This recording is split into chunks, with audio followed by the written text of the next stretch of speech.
On vous retrouve toutes les deux pour comme vous vous en doutez, mercredi avec Mathilde. Voilà, parce que mercredi, c'est le jour avec mes enfants, c'est le jour avec ma fille. Donc aujourd'hui, on parle littérature jeunesse. Et on est à 11 jours de Noël. Voilà, on peut toujours compter sur les enfants pour savoir ce genre de choses. 11 jours de Noël, donc aujourd'hui, on va parler... D'une histoire de Noël. Et Mathilde, aujourd'hui, a choisi de vous parler... Du cochon de Noël. Jack et la grande aventure du cochon de Noël de J.K. Rowling. J.K. Rowling, vous la connaissez tous pour... Harry Potter. Voilà. Même si vous n'avez pas lu le livre ou vous n'avez pas vu un film, vous en avez forcément entendu parler, sauf si vous avez passé ces 20 dernières années dans une grotte. Et on est bien d'accord.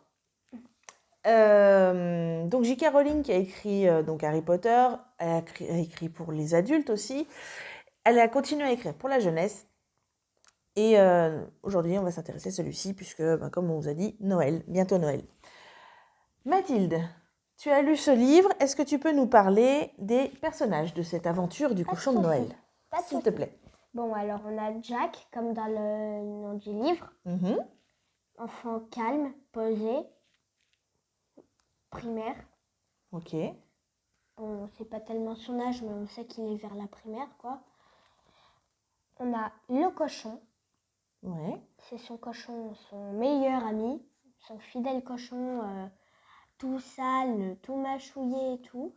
En peluche, donc, on précise. Oui. Voilà, c'est son doudou, en fait. Ok. Et donc, on a sa demi-sœur, Holly, vu Ok. que sa mère s'est remariée avec un prof de sport. Et puis, il y a le cochon de Noël qui a un rôle clé dans l'histoire. C'est pour ça qu'il est dans le titre. Voilà. Ok. Et du coup, c'est un personnage aussi qu'on va voir assez souvent pendant l'histoire, vu que ça va être le compagnon de Jack à un moment. Ok. Et donc, on a hâte que tu nous dises un petit peu de quoi ça parle, cette histoire. Parce que je suis curieuse, moi, un cochon, deux cochons, un petit garçon. Raconte-nous ça un peu, s'il te plaît. Ok. Alors, je vais te raconter le début, pas toute l'histoire. Ah bah non, parce que sinon, les gens voudront pas le lire. Il faut le lire, hein. En plus, vous avez la chance, c'est qu'il est à la bibliothèque municipale de la Bâtie. Donc, on va vous donner envie de le lire. Et ensuite, vous allez venir nous l'emprunter, bien sûr. Ou alors, vous allez demander à ce que le Père Noël vous le mette au pied du sapin. Il y a deux options. Voilà. Allez, raconte-nous ça. Ok. Donc, Jack et son fidèle compagnon, le cochon, ils vont être en voiture un moment, tranquille. Bon, pas tellement. Il y a sa demi-sœur, Holly. Il y a papy, mamie, voiture, tralalala. Et puis, après, ils vont se faire la guerre, les deux. Bon, c'est pas une guerre, guerre, c'est doucement. Mais bon, voilà. Et puis, à un moment, elle veut se venger, Holly. Et puis, elle va prendre le cochon et le jeter par la fenêtre. Donc, en fait, ils se chamaillent dans la voiture et elle balance le doudou de son frère par la fenêtre. Voilà. C'est sympa, dis donc. Vous imaginez un peu la scène? Enfin, moi, j'ai toujours peur que les enfants, justement, que ce soit Mathilde ou son petit frère, qui me balance quelque chose par la fenêtre de la voiture, parce que là, c'est mort. On est d'accord? Quand on balance quelque chose par la fenêtre de la voiture, c'est mort pour le retrouver. Avec difficulté. Et là, du coup... Ils vont continuer à rouler, parce qu'ils ne vont pas s'arrêter en plein milieu de l'autoroute. voilà. Donc, ils vont rouler 3 km au moins, comme ça. Ils vont essayer... Donc, papy et mamie vont sortir de la voiture et puis ils vont essayer de le retrouver. Et enfin, ils reviennent les mains vides. Voilà, c'est ce que je disais. On ne retrouve pas quelque chose qu'on balance par la fenêtre sur l'autoroute. Très Et du coup, ils vont rentrer à la maison bredouille. Et Ouais. qu'est-ce qui va se passer alors? Jack, il a piqué une crise monumentale. Pourtant, c'est un enfant très très sage. Et puis, ils vont se mettre en colère, il va pleurer. À un moment, Holly, elle va débarquer dans la chambre avec un cadeau. Ah ouais? Faire pardonner. Ok. Elle était rouge bouffie. C'est ce qu'on dit dans le livre et donc, voilà. Donc, elle va lui donner un cadeau. C'est un cochon de Noël. Le fameux cochon. Donc c'est là que fait son apparition le cochon de Noël. Voilà. Donc en gros, c'est une peluche de remplacement. Elle lui a racheté un Ouais. cochon en peluche. Ouais, voilà. Ok. Et qu'est-ce qui va se passer avec ce cochon? Alors, parce que tu m'as dit qu'il avait un rôle important. Après, il va quoi? Il va remplacer le cochon qui a été perdu? Alors, c'est une partie ça, une partie autre chose. Ça va être compliqué. Donc, en fait, c'est le soir de Noël. Ils vont disposer tout. Les cadeaux vont apparaître. Et c'est aussi le soir où les jouets peuvent prendre vie. D'accord. Et donc, le cochon de Noël aussi, il prend vie. Ok. C'est simple. C'est un peu Toy Story ton histoire là. Ouais, c'est Toy Story un peu changé, mais Ok. voilà. Et donc, les jouets prennent vie. Le soir, Jack il se réveille à cause des jouets qu'ils ont pris vie, vu qu'ils blablatent et tout. Et en fait, Jack il frappe le cochon vu qu'il a eu peur. Et puis, après, ils vont aller au pied du sapin. Voilà. Et après, ça va être le début d'une grande aventure. Et il l'emmène au pied du sapin pour quoi faire? Il sait que le cochon, c'est son fidèle ami et il veut vraiment le retrouver. Et donc, le cochon de Noël va l'aider. Donc, on va aussi l'appeler LC, c'est son diminutif.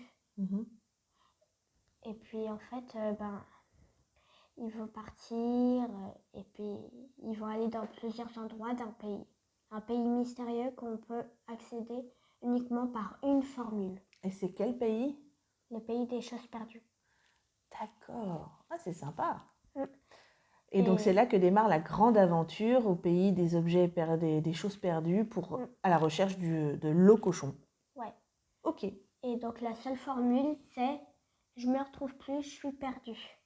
Voilà. Ah, c'est joli. Ok.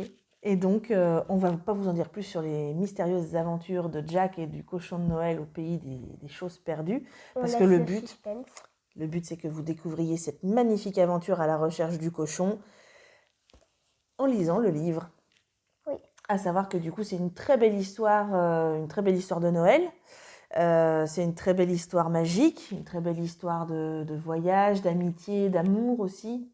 Oui, parce qu'il y a des hauts et des bas. Par exemple, Holly, elle s'énerve, elle redescend, elle va s'énerver, elle va redescendre. C'est un peu comme ça dans la vie. Ouais, on est bien d'accord. Et tu voulais nous toucher un petit mot aussi, là vous le voyez peut-être en couverture, mais tu voulais nous toucher un petit mot de Jim Field, qui est l'illustrateur de ce magnifique roman. Et comme vous voyez, notamment à chaque nouveau chapitre, à chaque nouvelle partie, pardon, parce que c'est une aventure en plusieurs parties, à chaque nouvelle partie, vous avez une magnifique illustration. Oui, donc là c'est la dernière partie, la 9e partie, où on voit que Jack est sous le sapin avec le cochon. Voilà. Voilà, donc de très belles illustrations qui parcourent, qui jalonnent tout ce magnifique roman. Qu'on vous invite, la couve est très très belle d'ailleurs, hein, vous le voyez, enfin moi je la trouve juste magnifique. Donc n'hésitez pas, hein, je pense qu'on peut conclure là-dessus. Si tu avais d'autres choses à nous rajouter sur le cochon de Noël. Bah ouais, parce qu'il y a 2-3 trucs à dire quand même. Ouais, dis-moi. Bon, alors déjà, on sait que c'est bien illustré, que c'est bien écrit, que voilà, qu'il y a beaucoup de sentiments.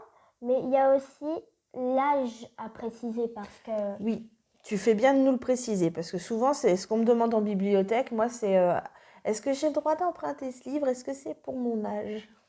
Oui, ça arrive fréquemment parce que il peut avoir du contenu inadapté, comme je te l'avais dit. Ou alors, ça peut être des romans qui sont un peu difficiles à lire pour certains. Donc, à partir de quel âge tu nous conseilles ce roman, ma grande? Tout seul, c'est à partir de 8 ans.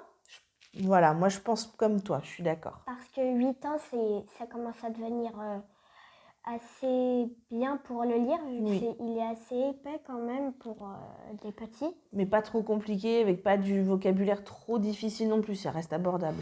Ça va. Mais et à partir de 5 ans, accompagné avec les parents, les grands-parents. Oui, je pense que c'est une chouette histoire à lire à vos enfants, même s'ils sont un peu jeunes pour le lire seuls. C'est vrai qu'en plus, une histoire de Noël, qui peut être sympa, effectivement, c'est bon, vous voyez, c'est un petit peu épais, il y a quand même, c'est quand même un beau roman. Vous le lirez pas d'une traite, je pense, le soir de Noël, vous aurez autre chose à faire.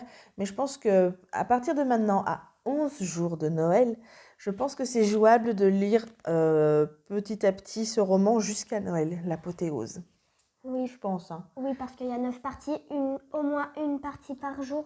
Ouais, je pense que c'est jouable. À chaque sieste, un chapitre ou deux. Ouais. Donc voilà, vous avez compris, on est à 11 jours de Noël. À 11 jours de Noël, vous avez encore le temps de venir chercher ce livre à la bibliothèque de la Bâtie ou d'aller le chercher en librairie et de vous faire un joli petit décompte jusqu'au 24 décembre et de lire un petit chapitre par soir. C'est une sorte de calendrier de l'Avent. Voilà. En tout cas, nous, on a été très contentes de vous présenter ce très beau roman de Noël, ce très beau roman, et très bien illustré. Oui. Et on va pas insister là-dessus, on va vous laisser tranquille et on va vous dire, eh ben, on se revoit. Mercredi prochain. Et puis on sera à peine quelques jours de Noël, donc ça sera l'occasion de vous faire des gros bisous de Noël. Voilà. Allez, Bye bye. salut!